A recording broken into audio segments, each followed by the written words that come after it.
মুখ্যমন্ত্রী মমতা বন্দ্যোপাধ্যায়ের পদত্যাগের দাবিতে কলকাতার ধর্মতলায় চলছে বিজেপির ধর্ণা কর্মসূচি। 16 সেপ্টেম্বর পর্যন্ত চলবে এই কর্মসূচি। এরপর পরবর্তী কর্মসূচি ঘোষিত হবে। কিন্তু তার আগেই পুজোর মধ্যে বিজেপির ধামাকা প্ল্যান সামনে আনলেন রাজ্যের বিরোধী দলনেতা শুভেন্দু অধিকারী। শুক্রবার 6 সেপ্টেম্বর কলকাতার মুরলীধর সেন লেনের পার্টি অফিসে সাংবাদিক বৈঠক করেন শুভেন্দু অধিকারী।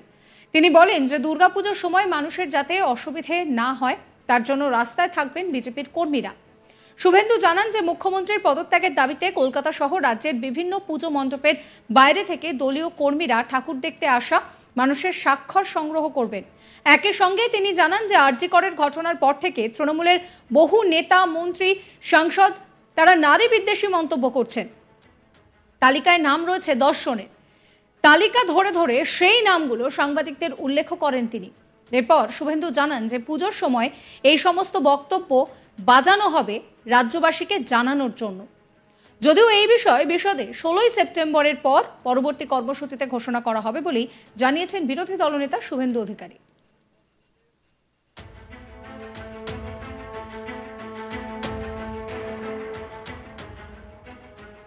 এই নিয়ে বিরোধী দলনেতা শুভেন্দু অধিকারী ঠিক কি বলছেন শোনাবো আপনাদের। আন্দোলনটাকে কিছুতেই থামাতে পারছে না, আর মহালয়া এখনো অনেক দিন বাকি আছে, তাই এটাকে কালিমা লিপ্ত করার জন্য এই বিষয়গুলো আনা হচ্ছে। আপনারা নিজেরাই জানেন এই চলাকালীন, এই ঘটনা এবং আন্দোলন চলাকালীন তৃণমূল কংগ্রেসের নেতারা মহিলাদের সম্পর্কে যারা যারা বলেছেন, উদয়ন গুহ, তারপরে টিএমসি স্পোক্সপারসন যার নাম আমি বলি না আর যার কথার উত্তরও দিই না, 3 অরূপ চক্রবর্তী এমপি বাঁকুড়া, 4 কল্যাণ ব্যানার্জি এমপি শ্রীরামপুর, 5 জয়প্রকাশ মজুমদার মানে যিনি করিমপুরে লাথি খেয়েছিলেন, 6 কাকলি ঘোষ দস্তিদার, তিনি আবার থুতু ফেলে নিজেই থুতু তুলেছেন, আর 7 হচ্ছে কাঞ্চন মল্লিক বিখ্যাত, আমরা অবশ্য ডাক পাইনি ওনার তৃতীয় অনুষ্ঠানে, 8 বিকাশ রায়চৌধুরী এমএলএ শিউড়ি, 9 এও আরেক যন্ত্র পুলিশের স্ত্রী, কোথাকার একটা এমএলএ, তার নিজের সার্টিফিকেট জাল, আমার কাছে কাগজ আছে, এডুকেশন সার্টিফিকেট। 10 আপনার অশোকনগরের কাউন্সিলর, তার নাম বলে আর বিখ্যাত করলাম না। 10টা সিকিয়াদুলি থেকে 1 টাকা 2 টাকা পর্যন্ত এই দরের নেতারা পশ্চিমবাংলার নারী সমাজকে, মহিলাদেরকে আক্রমণ করে বক্তব্য দিচ্ছে। বক্তব্যগুলো বাজাবো আমরা ক্যাসেট করে, আমরা সব করেছি, যোগ করেছি, শুনবেন লোক, মানুষ শুনবে। দুর্গাপুজোতে ভারতীয় জনতা পার্টির কর্মীরা মানুষের পুজোতেও অসুবিধা করবে না, কিন্তু এদের রাস্তায় থাকবো আমরা থাকবো। সব বড় পুজো প্যান্ডেলের কাছে রাস্তাঘাটে ভারতীয় জনতা পার্টিরা ক্যাম্প করে করে থাকবে, হস্তাক্ষর সংগ্রহ হবে। বাকিটা 16 তারিখে আমাদের রাজ্য কমিটি থেকে সভাপতি অথবা তার দায়িত্বপ্রাপ্ত কেউ পরবর্তী কর্মসূচিগুলো ঘোষণা করবে। প্রসঙ্গত আরজিকর কাণ্ডের পর থেকে অভয়ার সুবিচার ও দোষীদের চরম শাস্তি সহ একাধিক দাবিতে আন্দোলন করেছেন বিভিন্ন সরকারি হাসপাতালের জুনিয়র ডাক্তাররা। এবার সেই জুনিয়র ডাক্তারদের আন্দোলনকে চীনের জুতো শ্রমিকদের সঙ্গে তুলনা করলেন অশোকনগরের তৃণমূল বিধায়ক নারায়ণ গোস্বামী। শুক্রবার 6 সেপ্টেম্বর সন্ধ্যায় হাবড়ার 1 নম্বর গেট এলাকায় গণেশ পুজোর উদ্বোধনে আসেন উত্তর 24 পরগনার জেলা পরিষদের সভাপতি নারায়ণ গোস্বামী। সেখানেই সাংবাদিকদের প্রশ্নের উত্তরে তিনি জুনিয়র ডাক্তারদের উদ্দেশ্যে বলেন যে যেসব জুনিয়র ডাক্তাররা আন্দোলন করছেন তাদের কাছে মানবিকভাবে আবেদন জানাবো, দয়া করে আপনারা হাসপাতালে ফিরুন।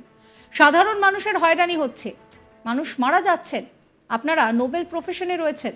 এরপরই তুলনা টেনে তিনি বলেন যে যেমন চীনে দেখেছিলাম জুতো শ্রমিকরা আন্দোলন করছিল, কারখানা বন্ধ করে নয়, তারা বাঁ পায়ে জুতো তৈরি করছিল, ডান পায়েরটা নয়। তাই আন্দোলন বিভিন্ন রকমভাবে করা যেতে পারে।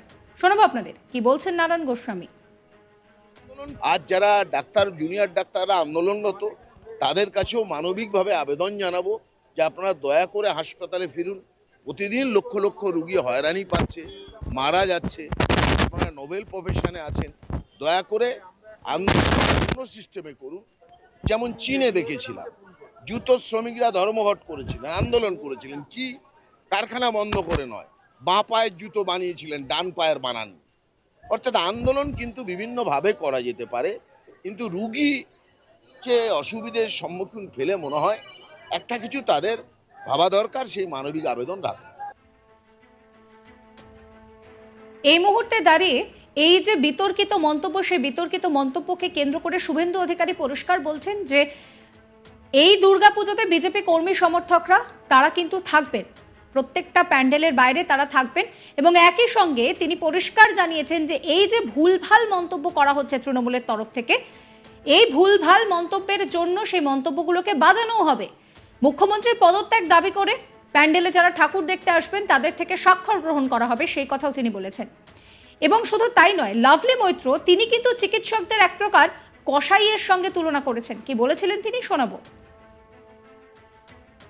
কসাইতে পরিণত হচ্ছে দিনের পর দিন ডাক্তাররা, কসাইতে পরিণত হচ্ছে দিনের পর দিন ডাক্তাররা, কসাইতে পরিণত হচ্ছে দিনের পর দিন ডাক্তাররা।